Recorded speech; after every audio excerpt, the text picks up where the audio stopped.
I was sitting at the kitchen table, same spot where Isabella had just wrapped up practicing her speech. She'd been working on it for days, picking it apart for any weak spots, but she seemed confident she had covered all her bases.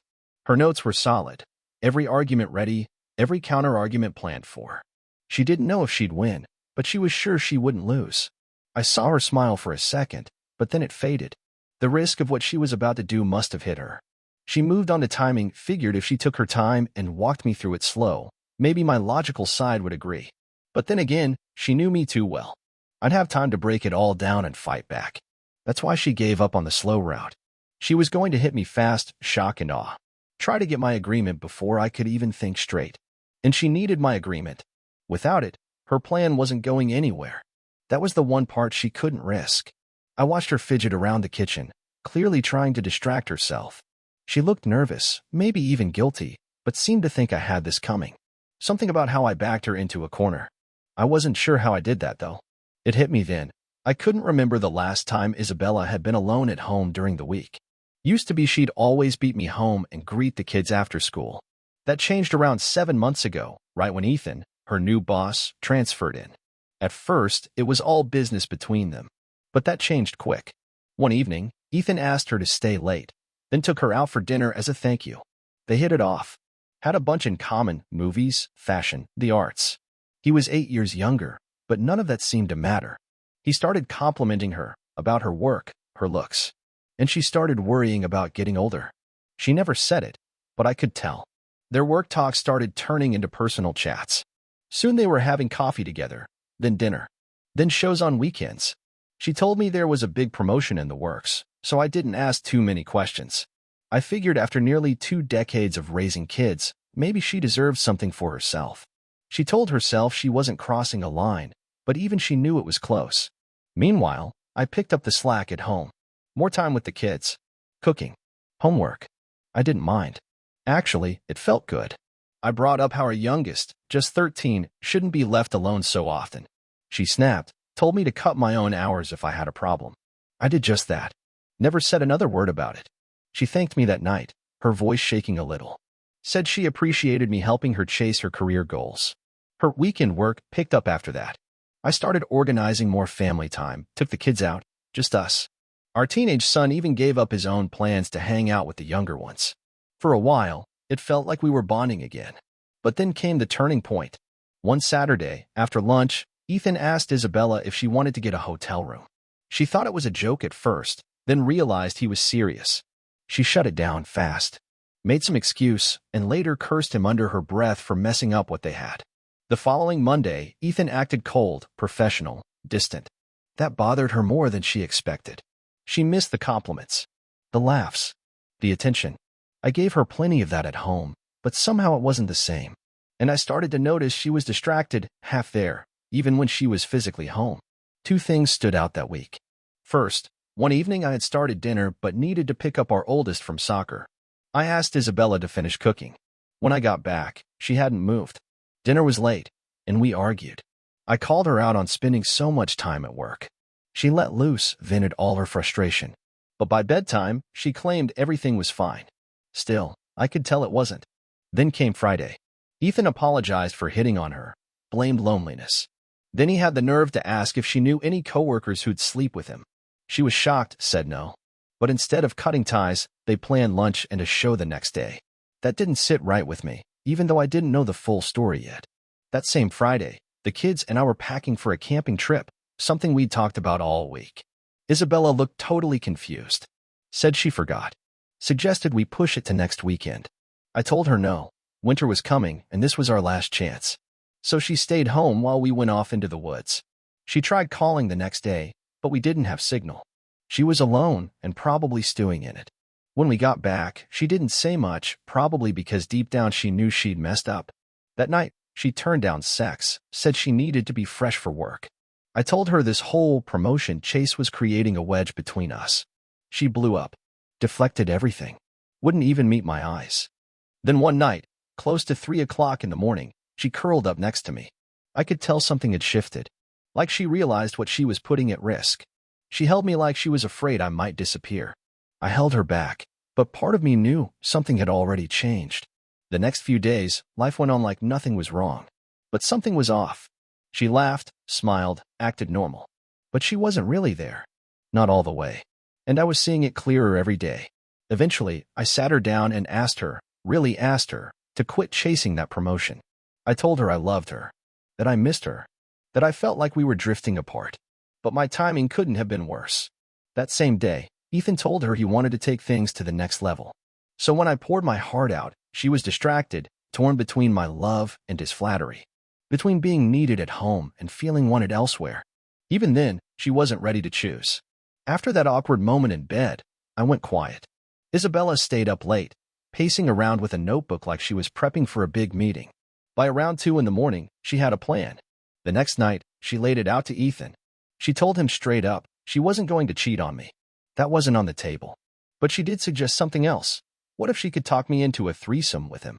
She made it sound like a wild, spontaneous thing. Her idea was, if I agreed once, that would open the door for her to spend more time with Ethan, and I'd be none the wiser. Ethan was caught off guard, but he agreed. He said he wouldn't wait around forever, though. As a thank you, she let him kiss her properly for the first time, but stopped him when his hand wandered. She said it again, she was married, and she had boundaries. Oddly enough, she didn't seem that nervous about running this by me. We'd always had a pretty open line when it came to our desires, and we'd dabbled in roleplay before. Still, she decided not to bring it up that night. She waited until I was asleep and quietly started pleasuring herself, probably thinking about Ethan. But she must have gotten too into it, because she let out a soft moan and woke me up. This feels a little unfair, doesn't it? I asked. She turned to me confused. What does? You over there getting yourself off after months of turning me down? She froze. It's really been that long? Yeah. Ever since you started chasing that promotion, you've been too tired, or too irritated, or just not interested. She got quiet, then seemed to take it as an opening. Isabella's point of view. I wanted to talk to Lucas, really talk, but it was hard figuring out how to say it. The idea of asking for a threesome after ignoring him for so long felt like a punch to his ego. I thought maybe I could just reconnect with him physically and ease into the conversation. So, I turned toward him and tried to cuddle. But he had already rolled onto his back and started snoring. I was too embarrassed to try again. I needed to get this energy out. Before Ethan came into the picture, things with Lucas had felt right. Now it all felt messy. A few days passed. Ethan started to get annoyed with my hesitation. So I kissed him again at work to smooth things over, nothing too much. But it made me feel so on fire that when I got home, I practically jumped on Lucas. I even touched him under the table during dinner. His eyes lit up. We didn't wait for the kids to go to bed. We went straight out to the shed behind the house, where Lucas had installed a hot tub. His idea for keeping the romance alive as the kids got older. Inside, he was eager, almost too eager. I teased him about it, but he said he didn't want to give me time to change my mind. We were all over each other, but I only hit the high point when I closed my eyes and pictured Ethan. Back to Lucas' point of view. The next morning, Saturday, I woke her up the way I knew she liked, my tongue exploring places I hadn't in a while. I thought she was moaning into the pillow from pleasure, but maybe it was guilt. That night, she finally brought it up. She complimented me first, then eased into the topic. Said she was curious about adding someone else to our intimacy. I thought she meant another woman. I was on board, honestly, kind of excited. But then she said, no, I meant another man. That stopped me cold. Wait, what? She looked at me like I was the one who misunderstood. Yeah, I was thinking of a man joining us. I told her flat out, I didn't like the idea. Not one bit. If this is something you need that bad, we can talk. But I'd only consider it if we brought in a woman next time. She shook her head. No way. I couldn't handle seeing you with another woman. Well then, I said, this whole thing's off the table. Her face dropped. I could tell it crushed her a little. The next week, she told Ethan. He didn't take it well. Said she hadn't tried hard enough and gave her the cold shoulder for days. Monday came around, and after everyone left the office, he pulled her aside. He told her it was too hard to be around someone as beautiful as her and not be able to have her. He said he couldn't keep doing it. He made her choose him or me. She chose me. Said goodbye to Ethan with a kiss and told him to take care. He nodded and turned to leave. Then she called after him. Wait, just give me one more week. He turned around. For what? I don't know yet. Just one more week. He agreed and kissed her again. Back to Lucas' point of view. I could tell something was off. Isabella's moods were all over the place, and she seemed fixated on this threesome idea. And then there was the smudged lipstick she came home with late on Friday. I didn't say anything, but I started paying closer attention. That Monday, she had another talk with Ethan after work. She pitched her new plan, but he cut her off halfway through. "You know," he said, "your husband's going to want something in return." She nodded. "I've got lines I won't cross, but I can offer some compromises." He warned her again. "If he says no, I'm out." "I understand," she said. Ethan offered to be the test subject if she needed help practicing. She laughed it off, but he seemed serious. Isabella spent the next couple of days plotting like it was a chess match. She figured it like a poker game. She'd already won a $1,000 hand and wanted to protect that pot, even if she risked losing the next one. Wednesday night, they went out to dinner to run through the pitch one last time. She told Ethan, "I'm going to start soft, talk about how much I love him, our kids, the life we've built. Then I'll ease into the idea that I offered him harmless fun and he turned it down. I'll tell him I have no choice but to seek it elsewhere." Ethan drifted off for a moment. Emotional appeals never did much for him. "You listening?" she snapped. "Yeah," he said, snapping back into the moment. She laid it all out, how she presented as just a physical thing, no emotional strings. Just fun. She said if I really loved her, I'd understand. Ethan figured she had maybe a 30% shot. He didn't say it out loud, but it was clear. He thought the risk was worth it once, but not over and over. Too risky. Too easy to get caught. He asked about my reaction if I proposed an open relationship in return. Isabella said if I ever brought up seeing another woman, she'd end the marriage right there. Ethan nodded, smirking. Then maybe it's time to bluff. Threaten divorce. Make him believe he'll barely see the kids. Isabella didn't like that idea. Said it felt manipulative. Ethan told her she deserved to be happy after putting everyone else first for so long. By dessert, they were holding hands across the table. He told her she was worth chasing. She started to believe it. As he walked her to the car, she leaned in. He kissed her. She didn't resist. He felt her press close. It nearly pushed him over the edge, but he kept it light. "I'll book a hotel for Friday," he said. "Or should we go to your place?" She laughed. "Not a chance. The walls are paper thin, and you'll be screaming too loud." With that, she drove home, legs shaking, head spinning. That Thursday, Isabella made sure the kids were set up for a sleepover at my folks' place. She had the house to herself, and the next day off from work. She called Ethan multiple times to boost her confidence. She was nervous, and she had every reason to be. Isabella had never been good at lying. She knew the second I started asking questions, she'd have a hard time holding it together. So, she practiced her answers in front of the mirror. Her plan was to keep things vague, say she was just planning to go out, maybe let someone else sweep her off her feet. She figured if she stayed calm and acted like she believed she deserved this, I might not fight back as hard. That evening, I got home around 5:30, later than usual. I did it on purpose. I knew she'd been off work, and I wanted to see how she acted without the kids around. Sure enough, I walked in and saw her at the kitchen table, a half-empty bottle of wine in front of her. Isabella barely drank, so that was a red flag right off the bat. "Hey, Isabella," I said, setting down my keys. "Are we celebrating something? Did you get that promotion?" She looked up slowly. "We're not celebrating, Lucas. Not yet. Please sit down. We need to talk." Her voice was serious. Nervous. I already had a feeling what was coming, so I said it for her. "I'm guessing this has to do with the way you've been distant lately. The way you've pulled away from the family these last 6 months. Or maybe it's about the 5 months without intimacy minus those 2 decent weeks we had.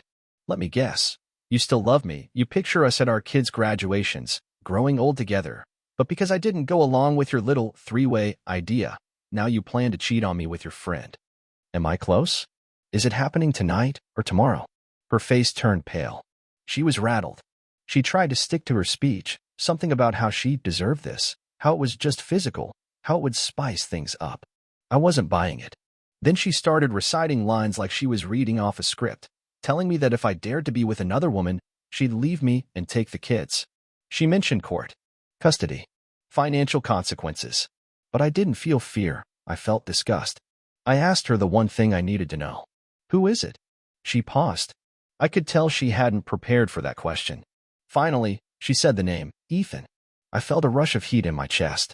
"So you've been seeing him behind my back?" "No," she said. "We just talk. Dinners. He's lonely. We kissed once or twice, but it didn't mean anything. I swear. Just dinners and talking, huh? I said, thinking back to the night she came home flushed, lipstick smudged, clothes a little off.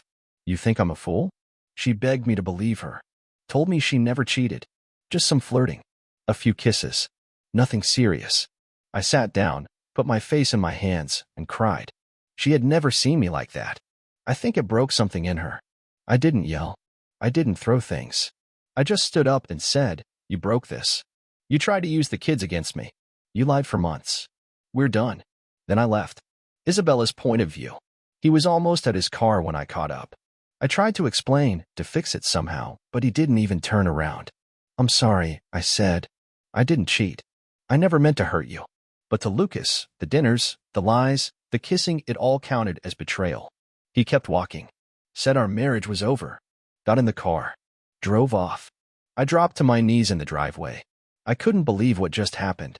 I had repeated that line to myself over and over. You deserve this. Stay strong. But now, I wasn't so sure. I sat there for an hour, shocked. The idea of divorce had always been a bluff. I didn't think he'd ever really walk out. Not Lucas. Then something else hit me. What if he did something worse? Lucas loved our kids. The idea of losing them, of splitting our lives. Would he hurt himself? I called his cell. No answer. Called his parents. They said he had stopped by, hugged the kids, and left again. That scared me even more. I grabbed my keys and started driving around, checking bars, his favorite thinking spots. I was so distracted I ran out of gas. My dad came to help, saw the state I was in, and drove me home. That night, I told my parents everything. My mom looked heartbroken. My dad didn't say much, but the judgment in his eyes was loud enough. Later, Mom dropped me back off at my car. I went home and passed out on the couch. Woke up in a panic around 7 a.m., checked my phone. Nothing from Lucas. Called again, straight to voicemail. His charger was still at the house. He hadn't gone to work either. I called the police. Told them everything. They said unless he was missing 24 hours, they couldn't do much. By 8 a.m., I was calling every friend he had. No one had seen him. I drove around aimlessly, returning every couple of hours to see if his car had come back. It never did. Midday, I got a message from Ethan. Room 707. 6 p.m. My stomach dropped. I ignored it. Lucas's parents called again. Still no word. I asked them to keep the kids a little longer. That night, I collapsed on the couch again. Woke at 3:30 a.m., heart pounding. Couldn't even picture Lucas's face in my mind. I felt this dark certainty he was gone. By morning, I drove to every place that came to mind. Bridges, wooded spots, old hiking trails. Nothing. I tried one last friend, his old boss and best friend. He sounded weird, like he wasn't telling me everything. I got his address and drove over. It was a fancy neighborhood. I didn't see Lucas's car, but I did see someone else's. 3 houses down, parked near a big white home, was Ethan's Lexus. And that was the moment something in me snapped. Acting on instinct, I jumped between Ethan and the furious woman, trying to calm things down. Big mistake. She turned and slapped me so hard I hit the wall. My shoulder slammed into the intercom button, and I let out a sharp cry from the pain. I slid to the floor, stunned, while she kept going at Ethan. The chaos didn't stop until Mr. Sterling, the general manager, came out and got control. He pulled Ethan's wife away, scolded her for her outburst, and told both of us to meet him Monday morning at 9 sharp. Then he escorted her back inside, leaving Ethan a mess. Without a word, he stormed off, got in his car, and disappeared. I was left there, shaken and hurting. Somehow, I pulled myself together enough to get home. I called my mom, who sent my dad to pick me up. I spent that night crying on their couch and most of the next day, too. Come Monday, the human resources manager and Mr. Sterling had a long talk about what happened. They hadn't heard my side yet, and they said they would wait to act until Ethan's wife decided how she wanted to handle it. Ethan was safe for now. They both agreed it was still a big mess. Even if nothing physical had happened between us, the trust was broken. The human resources manager shook her head, saying folks just do not know how to appreciate what they've got. That night, I finally got the courage to call Lucas's parents to check on the kids. I wanted to see them, maybe have them come home. But my heart sank when his mother Coley told me they didn't want to see me, and if I showed up, they'd call the police. Then she hung up before I could even respond. The stress hit me hard. I must have passed out right there in the kitchen. When I woke up, I was stiff, Sore and humiliated, I had wet myself. After a long shower, I noticed the sun was setting. I looked at my phone. It was Tuesday at 6 in the evening. I had lost nearly a whole day. But something in me snapped. I needed to get my life back. I had to. I thought about my children, about Lucas, about everything I was on the verge of losing. I told myself I'd go get my kids from Lucas's parents whether they liked it or not. When I pulled up to their house, I saw my parents' car there. Before I even got out of mine, they came out the door and ushered me back inside. I argued. I needed to see my kids, but my dad calmly said they weren't there. Then he told me something that made my legs weak. Lucas was alive, and he had the kids. I asked where he was. My parents looked at each other, uncomfortable. Then my mother said Lucas had taken the kids to visit someone, an old flame named Adeline Harper. The name hit me like a punch. I knew about Adeline. She and Lucas had history before she moved away for school. I also knew she'd just gotten divorced. That made me feel even worse. My mom continued. When Adeline saw the shape Lucas was in, she took him and the kids in. They'd been staying with her ever since. Nothing had happened between them before, she claimed, but now they were getting close. I was furious. He owes me a second chance, I shouted. But my dad laid it out for me plain. Lucas was crushed. Not just by the idea of me with another man, but by all the lies and manipulation. Cheating isn't just about sex, he said. It's about honesty. And you lost his trust. I tried to defend myself, said I never really cheated. But my mom cut in. Lucas said he saw the lipstick, the plans, the notes on how to trick him. You might not think it was cheating, but he does. I sat there, stunned. It was all unraveling. The marriage, the family, the life I thought I controlled. Then came the part that really hurt. My mother said, Lucas has spent the last few days wondering who's better suited to raise the kids, you or him. And because of the threats you made, he's leaning toward himself. My dad added, and honestly, we agree with him. We love you, but we cannot take a chance of losing our grandkids. If that means siding with him, so be it. I felt betrayed. So you're choosing him over your own daughter? My father didn't hesitate. You did this to yourself, Isabella. I tried to argue, saying courts always favor the mother. But my mom wasn't budging. The kids are old enough to have a say, and if the judge asks them who they want to live with, you'll lose. You could lose them forever. I ran out of the house and sped off, heartbroken and humiliated. 2 weeks later, a temporary court order was issued. Lucas was given primary custody based on his stable income, close relationship with the kids, and the fact that he'd been their main caregiver for the last 6 months. The kids had also said they wanted to stay with him. I had no job, no steady income, and I couldn't afford to keep the house. Once the 12-month separation was up, the divorce was finalized. That was the end of it. I slowly began rebuilding my life. My parents forgave me. I focused on making the most of the short visits I had with the children. When Lucas got engaged to Adeline, I was even invited to the engagement gathering. It stung, but I went for the kids. I watched him smile and laugh again, something I had not seen in a long time. The final divorce papers arrived in the mail. Along with them, I got a cold, bitter email from Ethan, blaming me for everything, for his lost job, his divorce, and his wrecked reputation. He was wrong, though. My marriage didn't fall apart because of Ethan, or even Lucas. It ended because of me, because I was selfish, because I stopped appreciating what I had. Now, the only thing that still haunts me are the dreams. They used to come every night. Now, only once or twice a week. But that's still enough to remind me what I lost will never fully come back.